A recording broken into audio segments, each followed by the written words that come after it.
안녕하세요. 반갑습니다. 여러분의 한국사를 담당하는 IM 문구쌤 화원규입니다.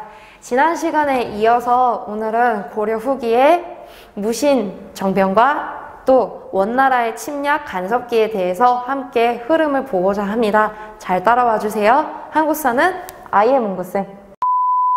우리는 지난 시간에 문벌 귀족들의 모순이 드러났었던 두 사건을 배웠습니다. 이자겸에 대한 묘청의 서경천도 운동. 이게 잘 해결이 됐다면 역사가 정말 많이 달라졌을 텐데 문신들은 스스로를 고칠 기회를 얻었고 오히려 더 기고만장해지고 권력에 집착하는 모습을 보이게 되며 자기보다 못하다고 판단되는 무신들을 괴롭히기 시작을 합니다. 일단 무신들은 승진이나 월급에 있어서 문신들에 비해 차별을 많이 받았어요. 대표적으로 장군들인데 문신이에요. 윤관, 강감찬. 큰 갑질 사건이 두 개가 있습니다. 첫 번째는 김부식의 아들 김돈중이 무신 정중부의 수염을 촛불로 불태웠던 사건. 진짜 상상만 해도 아찔하지 않습니까? 심지어 김돈중은 쩔이에요. 하급관리란 말이야. 그런데 아버지 백을 믿고 깝치다가 정중부 수염을 태운 거예요. 와, 인성보소 진짜. 그래서 정중부가 항의를 하니까 오히려 김부식이 압박을 해요. 조용히 하라고. 제가 김부식의 역사책으로 공부를 하고 있지만 아들 교육은 진짜 잘못 시켰다고 생각이 듭니다.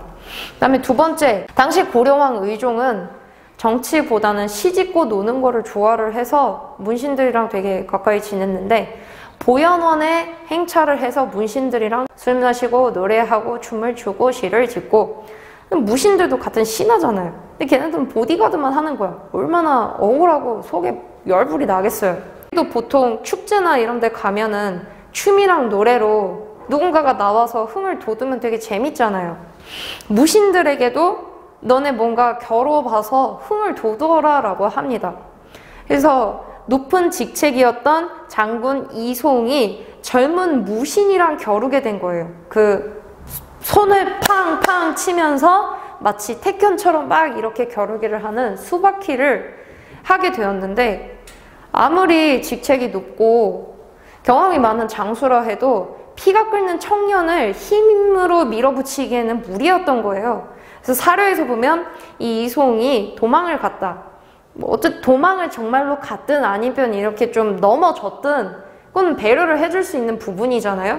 그런데 젊은 문신 한례가 네가 그러고도 장군이냐면서 쫙 하고 뺨을 때려요.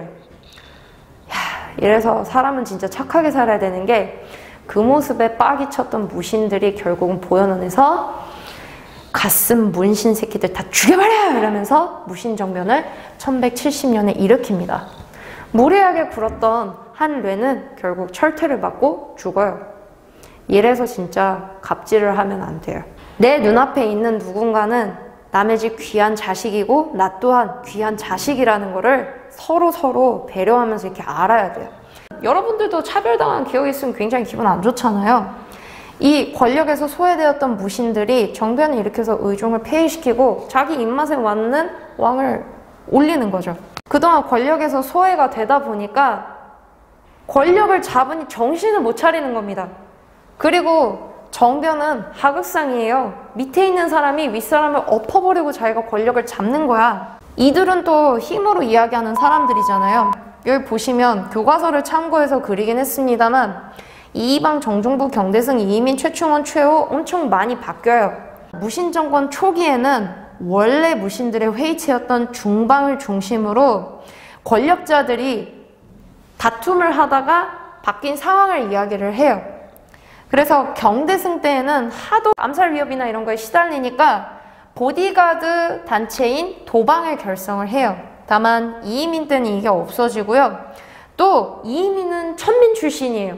무신으로서 권력을 잡았다? 그러면 아주 제한적이지만 신분 상승이 가능했다라는 소리예요. 그러다가 최씨 가문의 충헌이 권력을 잡게 되면서 혼란스러웠던 전국이 점차 안정을 잡아가게 됩니다. 중방을 냅두고 최충헌만의 중앙행정을 집행할 수 있는 권력기구 교정도감을 만들어서 좌지우지해요. 최충헌은 굉장히 똑똑했던 사람이라고 해요. 이때 당시에 농민봉기가 엄청 일어났었거든요. 왜냐하면 집권자들이 백성들의 생활을 안 돌보고 지들 권력만 탐했으니까 당연한 수순이었던 거죠. 최충원은 그걸 해결할 방법도 알아요. 그래서 봉사십조라는 글도 만들어서 이렇게 문제를 해결해야 된다? 안 해요. 그래서 여러분, 우리는 현재 우리 손으로 지도자를 뽑을 수 있잖아요. 공부 많이 하셔야 돼요. 저 사람이 진실을 말하고 있는지, 속이는 건 없는지. 왜냐? 나를 위해서 또 나를 대신해서 일을 해줄 사람이니까 우리는 그런 기회가 있는 게 참 감사하죠.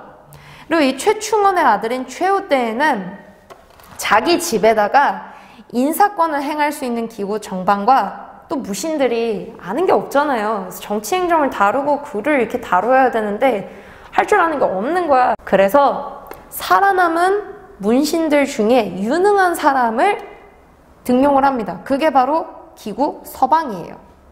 그래서 보면 여러분들이 이 표에서 외워야 될 건 일단 최충원이랑 최우예요. 이거 다 외우실 필요는 없어요.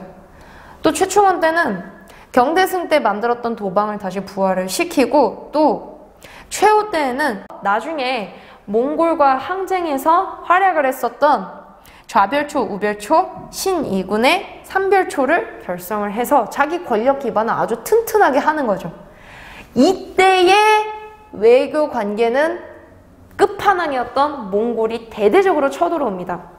원래는 남아있었던 여진족을 소탕하기 위해서 고려랑 몽골이 함께 손을 잡고 움직였었는데 몽골이 점차 고려한테 갑질을 하는 거예요. 그 대표적인 게 저고려라는 사신이 와서 아주 있는 건방 없는 건방을 다 떨다가 고려에서 몽골로 넘어가는 그 국경지대에서 누군가에 의해 살해당한 채로 발견이 된 겁니다.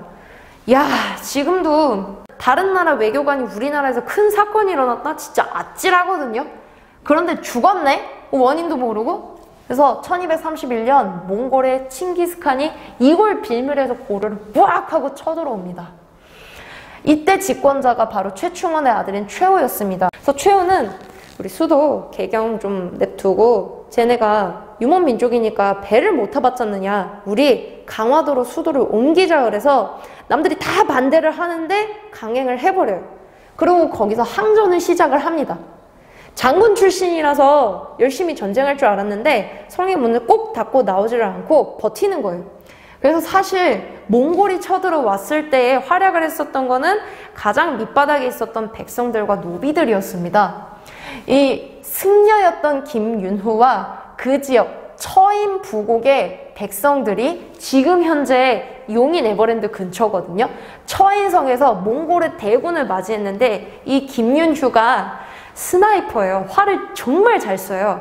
그래서 활로 그때 몽골군의 장군이었던 살리타 또는 사르탁을 사살해버립니다. 그래서 크게 승리를 거두었고요. 또 충주성에서는 양반과 향리가 지들이 지휘관을 하겠다고 서로 싸우다가 몽골군이 쳐들어왔을 때 둘 다 도망가요. 그래서 이 충주성을 지킨 건 노비들이에요. 그럼에도 불구하고 몽골은 이때 당시에 유럽을 초토화시켰단 말이에요. 남는 게 없어요. 유목민족의 법칙에서 만약에 뭔가 사람을 살려둔다 그러면 너 복수하러 와도 된다라는 게 암묵적인 룰이었기 때문에 몽골이 쓸고 지나가면 남는 게 없단 말이에요. 그런데 고려가 살아남았어요. 몽골이 점령하지 못한 국가가 두 국가가 있고 완전히 쓰러뜨리지 않고 지배를 하게 된 국가가 바로 고려인데요. 일단 두 국가는 첫 번째 베트남과 두 번째 일본입니다. 이건 이따 같이 설명할게요. 몽골 내부에서도 이 칸의 자리를 두고 권력 다툼이 일어나는데 고려 원종이 태자였을 때 그 쿠빌라이한테 접근을 합니다. 칭기스칸의 손자거든요. 우리 고려는 쿠빌라이님 편을 드는데 우리도 조건이 있다. 우리의 풍습을 인정해줘라 라고 딜을 제시를 하죠. 그래서 쿠빌라이가 콜 하면서 결국은 이 권력 다툼에서 쿠빌라이가 이겨갖고 칸이 되거든요. 그래서 고려와 몽골 사이에 강화가 맺어집니다. 그리고 그 태자는 원종으로 즉위를 하고 쿠빌라이를 등 뒤에 업었고요. 최후 다음에 최희 다음에 새로 또 무신들이 등장을 하는데 이 권력이 옛날 같지 않아요. 이 강화를 하느냐 마느냐로 엄청 둘이 싸우다가 결국은 무신들이 패배를 하고 원종은 1270년 무신정변이 일어난 지 딱 100년 만에 수도 개경으로 돌아오게 됩니다. 여기 최후가 세웠던 이 삼별초에 배종손을 중심으로 끝까지 몽골한테 항전하자, 우리는 절대 지지 않는다 이러면서 계속 싸움을 이어나가게 되거든요. 삼별초는 원래 이름이 야별초였어요. 그런데 이게 규모가 커지다 보니까 좌별초, 우별초, 그 다음에 신의군 이렇게 해서 3개의 조직이 묶이게 되면서 강화도, 그 다음에 전라도, 진도, 또 제주도, 심지어는 오키나와까지 항쟁을 이어갔다라고 하는 기록이 있어요. 근데 결국은 고려는 쿠빌라이 칸과의 약속 덕분에 완전히 멸망하진 않아요. 이제 고려의 풍속을 어느 정도 인정해주고 고려 왕도 이제 존속을 시켜주는 상황이 된 거죠. 왜냐하면 몽골한테 이렇게 대들어서 살아남은 나라가 없어요. 이때 당시에 유럽은 진짜 초토화가 됐다고. 몽골 입장에선 신선했을 거 아니에요. 와, 쟤네 왜 저렇게 개기지? 진짜 잽도 안 되는데 근데 끝까지 버티네? 여러분, 우리 역사가 이래요. 지배층들은 나물러라 하고 도망갈 때에 민초들이 나서갖고 진짜 끝까지 버텨요.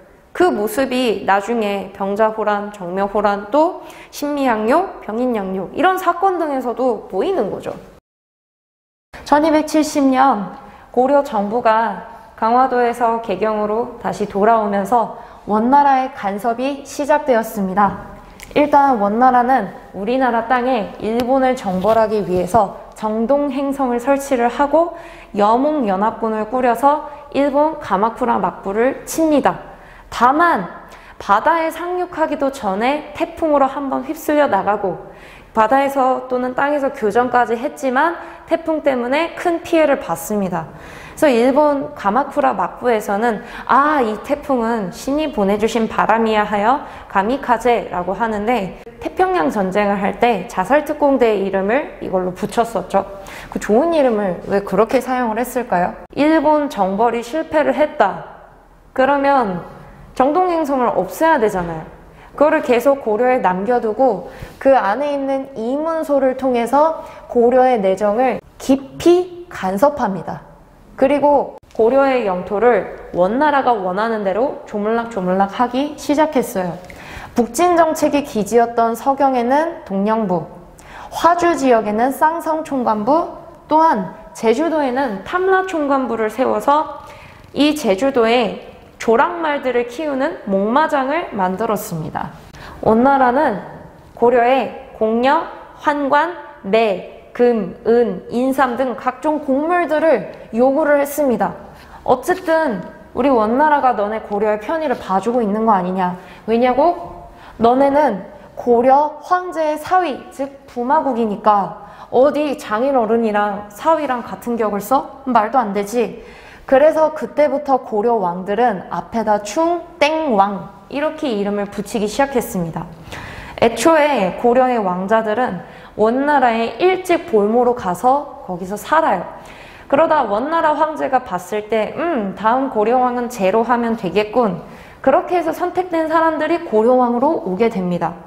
만약 정치를 마음에 안 들게 한다? 그럼 너 다시 돌아와 그러고 왕위를 물러나게 하기도 하는 거죠. 그래서 충해왕, 충선왕, 충몽왕, 충멸왕 굉장히 많았습니다. 또한 왕실과 관제를 격을 내려버려요. 황제국을 자처했던 고려는 이제 원나라 황실을 섬기는 제후국으로서 단계가 낮아지게 되고요. 우리가 배웠었던 고려 중앙정치 이성육부는 첨의부와 사사로, 국가 기밀을 다루었던 중추원은 밀직사로 이름을 바꾸게 되고 격이 낮아졌습니다. 그러는 와중에 원나라에 빌붙어서 자신의 권력을 챙기는 지배층, 권문세족이라 이름합니다. 출신은 굉장히 다양해요. 원나라 통역관, 공을 세운 군인, 또는 기존의 문벌 귀족, 또는 무신. 다만 이들의 공통점은 원나라랑 굉장히 친하다는 거였죠. 그들은 정치적으로 음서를 통해 도병마사의 후신인 도평의사사의 중요 관직들을 장악했습니다.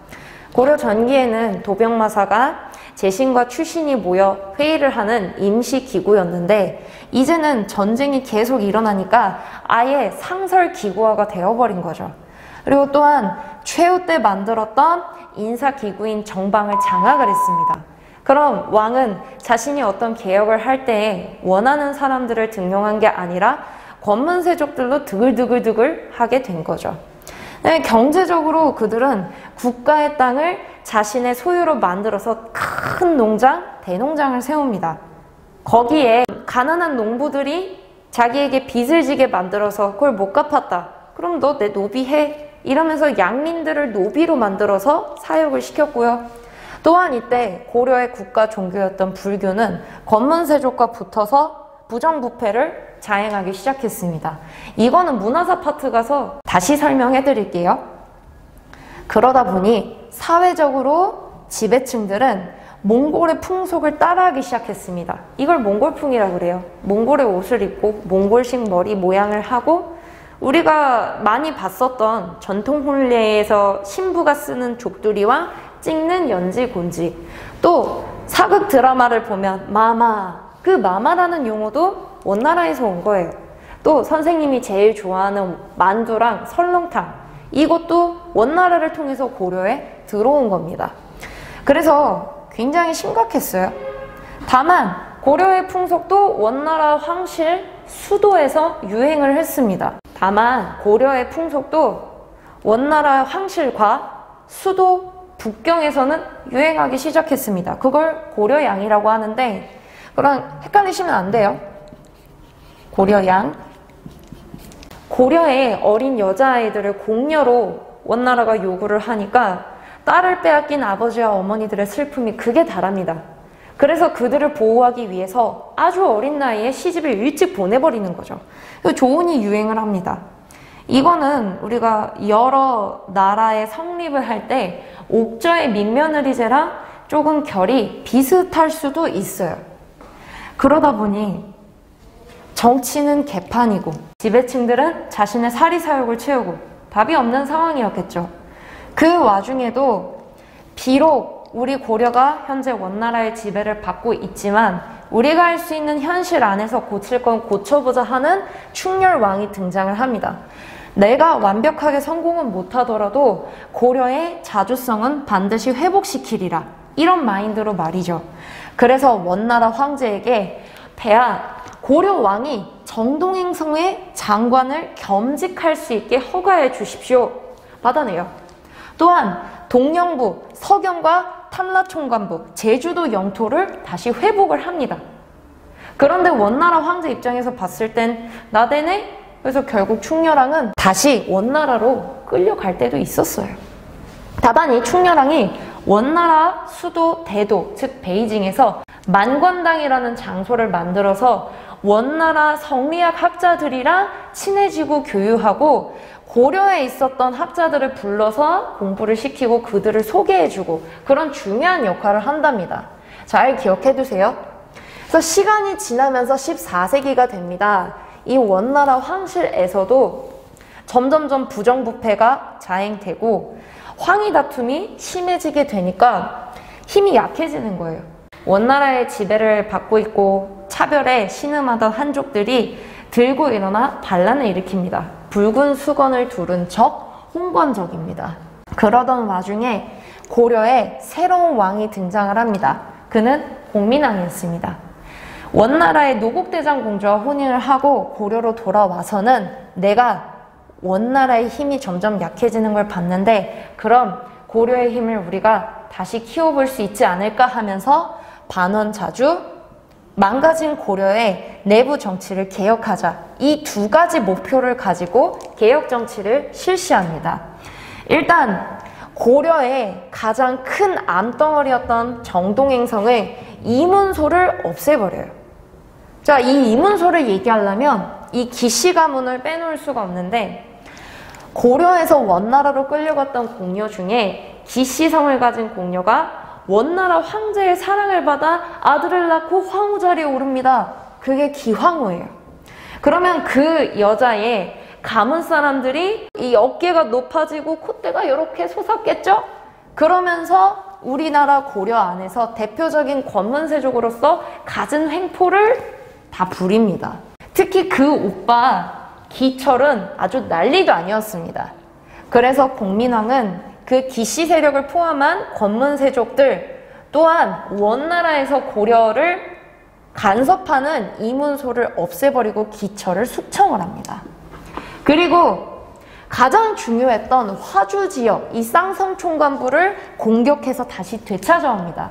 이 쌍성 총관부는 이성계의 고향이에요. 그리고 또 확실하지는 않지만 동북 구성의 자리라고 예측되는 곳이기도 합니다. 굉장히 고려한테 중요한 위치예요. 그리고 몽골 풍속을 금지를 하고 고려의 풍속을 회복을 시킵니다. 근데 이걸 다 혼자 개혁할 수 없었겠죠? 공민왕은 고려 내부 정치를 개혁하기 위해서 등용하는 파트너로 성리학을 공부한 신진사대부들을 스카웃을 합니다. 이 신진사대부는 성리학을 기반으로 권문세족과 부정부패를 자행하는 불교를 엄청 비판을 했어요. 그러면서 그들의 경제 기반을 깎아내리기 위해 전민 변정 도감을 만들고 승려 신돈을 스카웃을 합니다. 밭과 백성들을 조사를 해서 잘못된 것은 옳게 고치는 임시관청이라는 소리예요. 그러면 권문세족이 마구잡이로 가지고 있었던 이 대농장들을 조사해서 또 노비들을 조사를 해서 해방을 시켜주죠. 이거 광종의 노비안건법이랑 결이 좀 비슷하지 않나요? 구분을 잘 하시되 비교도 해보시는 걸 추천드립니다. 그리고 공민왕은 고려의 학교였던 국자감의 이름을 성균관으로 바꾸고 기존에 있었던 잡학은 폐지를 한 다음 유교 과목을 더욱 늘렸습니다. 그렇지만 공민왕은 개혁을 진행하기가 굉장히 힘들었어요.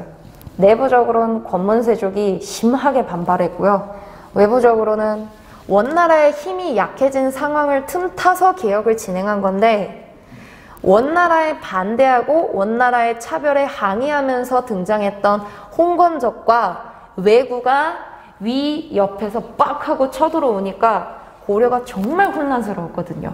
오죽하면 공민왕도 복주, 경상 안동으로 도망을 갈 정도로 상황이 심각했습니다. 그래서 결국은 공민왕은 살해당하고요. 신돈도 살해당하면서 개혁은 좌절됩니다. 다만 살아남은 신진사대부들이 그의 뜻을 조금씩 이어가고 있었고요. 홍건적과 왜구를 소탕을 하면서 신흥무인 세력들이 성장하기 시작했습니다.